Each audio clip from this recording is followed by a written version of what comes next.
Ma'asyiral muslimin. Dan sekarang dalam rangka itu saya harus menyinggung sesuatu yang mungkin membosankan saudara, atau saudara mungkin sudah banyak dengar, yaitu Yapi dan fitnahan orang kepada Yapi. Saya kira hamba yang dhaif ini, kalau anda dengar bahwa hamba ini difitnah, itu saya kira wajar. Saya sendiri tidak gelisah.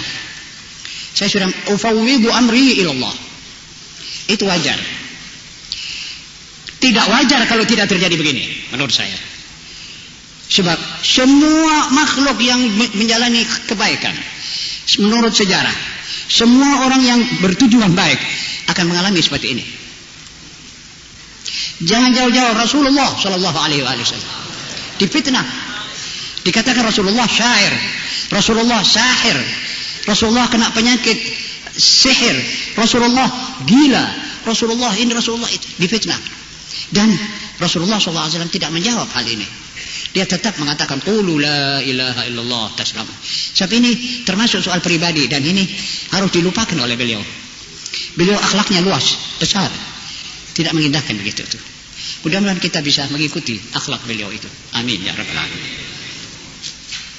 Jika tidak ada fitnah ini, saya sendiri akan meragukan apa yang kita kerjakan ini. Tapi sekarang insya Allah, tiap banyak fitnah, saya lebih yakin bahwa apa yang sebenarnya dalam hati insya Allah ditahqiqkan oleh Allah Subhanahu wa ta'ala. Tidak ada yang selamat dari fitnah. Ali bin Abi Thalib difitnah, dikatakan ente ya Ali kafir. Al-Hasan wal Husain difitnah. Imam Syafi'i, Imam Malik, Imam Ahmad, Ibnu Hanbal, Imam Abu Hanifah, Habib Muhammad al-Muhdar difitnah di Bondowoso. Habib Muhammad bin Idrus al-Habsyi yang pesaraiannya digubah difitnah sampai masuk penjara beberapa bulan. Jadi masalah ini masalah biasa. Jika awam menyerap itu fitnah dari mulut orang-orang yang bergerak untuk itu, maka saya kira itu tidak mengherankan. Insya Allah mereka kalau banyak membaca, mereka akan tahu sendiri apa nilai dari kata-kata orang dan fitnah itu. Tapi yang menyedihkan, kalau para ulama mendengar fitnah ini lalu mengekat, memutuskan hubungan dengan Yapi tanpa ada suara dan tanpa kabar. Kenapa tidak lantas berhubungan dengan kami? Kenapa kita tidak musyawarah? Kenapa kita tidak terus bicara apa yang menjadi sebab? Yapi tidak pernah merasa menutup pintunya. Yapi senang kalau didatangi tamu-tamu, apalagi tamu para ulama yang membicarakan hal-hal yang sebenarnya mungkin tidak benar dituduhkan pada diri kami. Mungkin hal itu cuma sekedar ingin mendiskreditkan kami, tapi kami tidak ingin ke tengah di dalam masyarakat. Alhamdulillah kami tidak pernah ke tengah. Sejak Yapi bangun tahun 63, Yapi bergerak karena Allah Subhanahu wa ta'ala.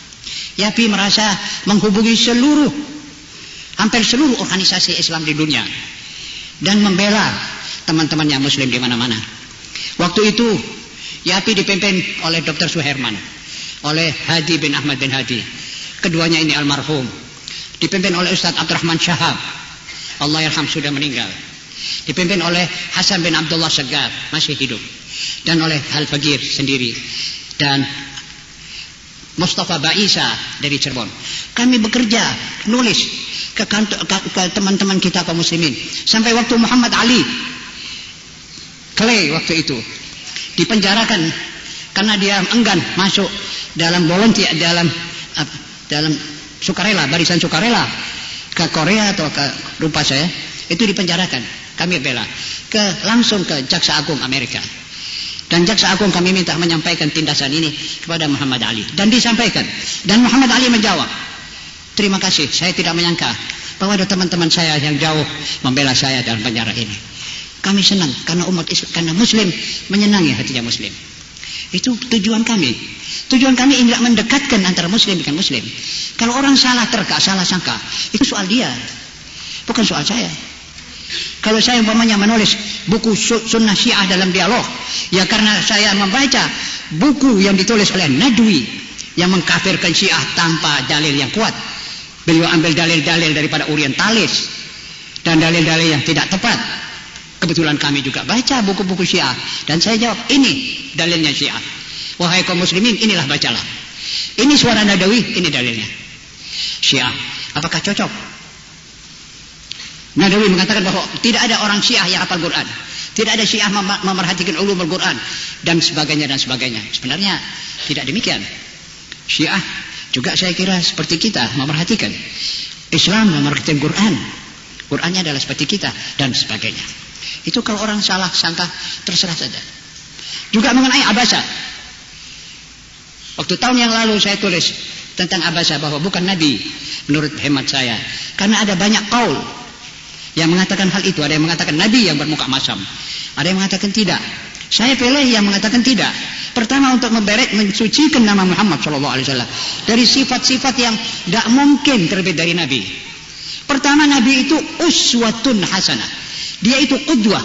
Laqad kana lakum fi Rasulillahi uswatun hasanah. Jadi Nabi itu pasti ditiru. Kalau Nabi berbuat, itu sunnah. Jadi ucapannya, perbuatannya, ikrarnya, ini termasuk sunnah.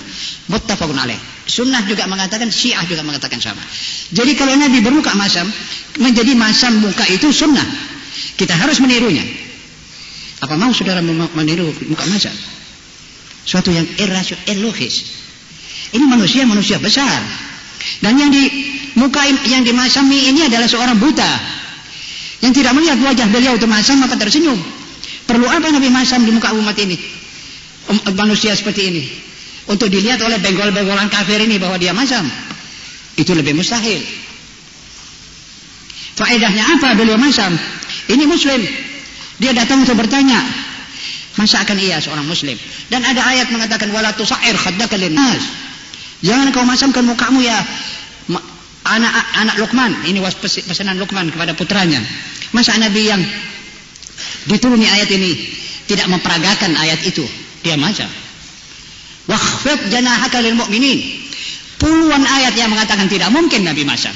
Saya pilih kaul ini. Di samping banyak ahli tafsir mengatakan yang masam Rasulullah SAW. Itu masalah ijtihadiyah. Memang asbab nuzul itu dhanni, bukan qat'i. Dalam ayat ya ayyuhalladzina amanu man yartadda minkum an dinihi fasawfa ya'ti Allahu biqaumin yuhibbuhum wa yuhibbuna azillatin 'alal mu'minina a'izzatin 'alal kafirin yujahiduna fillahi lawmata la'ib dzalika fadlullahi yu'tihi man yasha wallahu wasi'un 'alim. Dalam ayat ini ada 5 qaul, 5 bukan 1. Ada yang mengatakan bahwa ya ayat ini turun pada Sayyidina Abu Bakar Siddiq radhiyallahu anhu karena beliau memerangi ahli riddah. Sebut man yartadda. Dalam bacaan Nafi' man yartadid minkum an dini. Itu kata mereka Abu Bakar Siddiq. Ada yang mengatakan tidak, itu Abu Musa al-Asy'ari. Ada yang mengatakan tidak, itu ahlul Yaman. Ada yang mengatakan tidak, ahlu Faris, orang-orang Iran. Dan akhirnya ada yang mengatakan itu Ali bin Abi Thalib. Sewaktu Khaybar, Nabi membawa bendera ke masjid, mengatakan besok pagi saya akan serahkan bendera ini kepada seorang yang mencintai Allah dan yang dicintai oleh Allah dan akan memenangkan peperangan Khaybar itu. Satu malam para sahabat menunggu siapa yang akan dibesarahi bendera. Akhirnya pagi Ali dipanggil. Aina Ali? Sahabat mengatakan matanya sakit ya Rasulullah. Panggil sini, diobati, baik, serahkan. Ada masalah yuhibbuhum wa yuhibbuna. Jadi ada 5 qaul. Anda boleh pilih.